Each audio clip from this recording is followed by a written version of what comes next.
பசி என்ற ஒன்று அனைத்து உயிரினங்களுக்கும் பொதுவானது. மனிதன் மட்டுமில்லாமல் விலங்குகள், பறவைகள் என யாருக்கு பசி எடுத்தாலும் அவர்களது உணவை தேடிய பயணம் தொடரும். அதே நேரத்தில் குழந்தைகள் மற்றும் வாய் பேச முடியாத பிற உயிரினங்கள் பசி எடுத்தாலும் வாய்விட்டு வெளியே சொல்ல முடியாமல் இருப்பர். அவர்களின் பசியை உணர்ந்து சரியான நேரத்தில் உணவளிப்பதே பெரிய கடமை. மனிதர்களை தாண்டி விலங்குகளின் பசியை உணர்ந்து உணவளிப்பது அதிலும் மிகப்பெரிய விஷயம். அப்படி ஒன்றல்ல இரண்டல்ல 10 வருடங்களுக்கும் மேலாக அதனை ஒரு சேவையாக செய்து வருகிறார் ஒரு பெண்.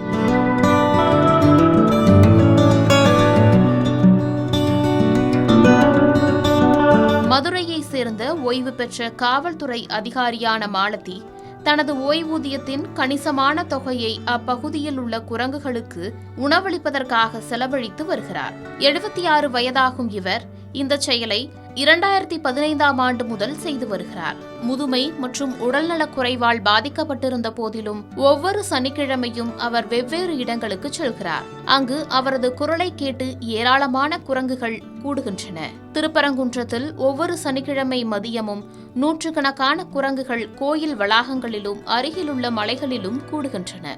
அவை பசியால் வாடாமல் இருப்பதை உறுதி செய்வதற்காக பல ஆண்டுகளாக மாலதி இதனை செய்து வருகிறார். 2010இல் ஓய்வு பெறுவதற்கு முன்பு காந்திகிராம் பல்கலைக்கழகத்தில் உடற்கல்வி இயக்குநராக பணியாற்றியது, கொடைக்கானலில் உள்ள ஒரு சர்வதேச பள்ளியில் பணிபுரிந்தது மற்றும் தமிழ்நாடு காவல்துறையில் 33 ஆண்டுகள் பணியாற்றியது உட்பட பல பொறுப்புகளில் இருந்துள்ளார் மாலதி. திருப்பரங்குன்றம் முருகன் கோயில் மற்றும் அதன் சுற்றுவட்டார பகுதிகளில் குரங்குகளின் எண்ணிக்கை அதிகரித்து வருவதை கவனித்த பிறகு விலங்குகளுக்கு உணவளிக்க தொடங்கியதாக மாலதி கூறுகிறார். நமக்கெல்லாம் எப்படியாவது ஃபுட்டு கிடைச்சிருது, வேற அனிமல்ஸுக்கெல்லாம் எப்படியாவது ஃபுட்டு கிடைச்சிருது. இவங்களை யாருமே கன்சிடர் பண்றதே இல்லை. அதை நம்மளோட வாழ்ற ஒரு ஜீவன் அப்படின்னு நினைக்கிறது இல்லை. அவங்க எத்தனை நாளாக பட்டினியாக இருக்காங்க தெரியுமா? ரொம்ப பாவம். அதனால அவங்களுக்கு ஏதாவது நம்ம செய்யணும்னு சொல்லி நான் started my own way of giving food தான். ஒவ்வொரு வாரமும் சுமார் 350 - 400 குரங்குகள் இந்த இடங்களில் கூடுவதாகவும் தான் கூப்பிடும்போது பல குரங்குகள் உடனடியாக பதிலளிப்பதாகவும் மாலதி கூறினார். 5 இடங்கள் செலக்ட் பண்ணியிருக்கேன். இவங்க அங்கே அசம்பிள் ஆயிடுவாங்க. கரெக்டாக ஒரு 3:30 மணிக்கெல்லாம் அந்தந்த ஏரியாவில் இருப்பாங்க.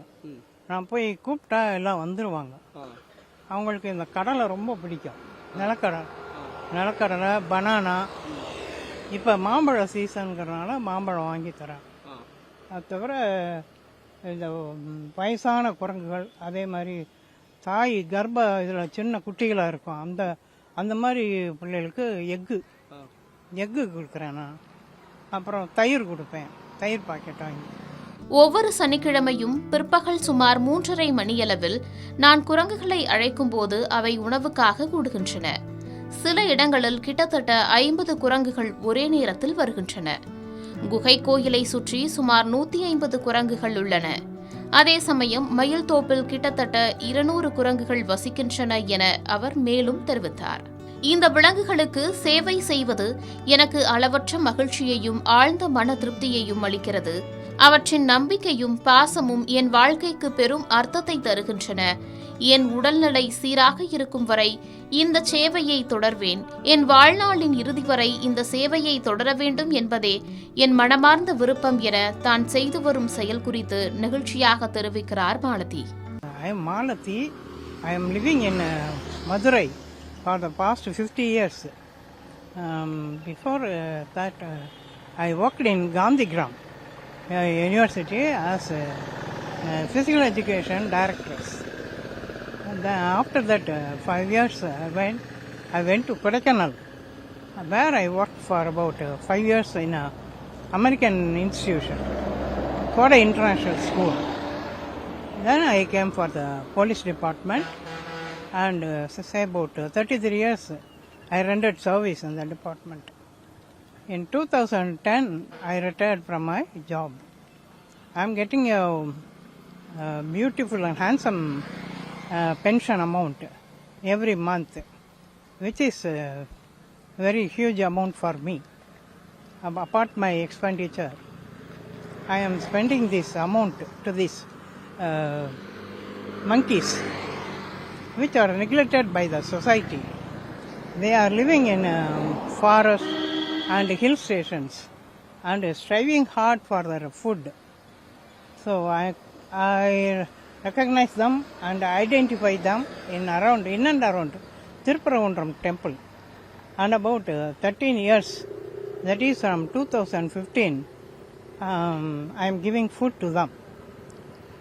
In 2015 onwards, daily I used to come. Now I am about 76 years old. So I am unable to walk, find it difficult in my health issue. So every Saturday I am coming to Tirupparavundram and selected 5 places. Tirupparavundram temple, Sarvana Poigai, then Palsunai Kanda Savarvan temple, then this Peacock Top, then that one Kotai Thiru. So all these 6 places, there are about 350 to 400 monkeys are there. Come to 3:30 in the Saturday 3:30 hours, and when I call them, they will come. Over place, they will sometimes 50 people will come. Then in this cave temple, there are about 150 monkeys are there. In Mailtop also 200 monkeys are there. From small to age-old monkeys, they will come for food. So I will get happiness out of them, and also I am getting mental satisfaction about this. So I know I will proceed with this project till my death.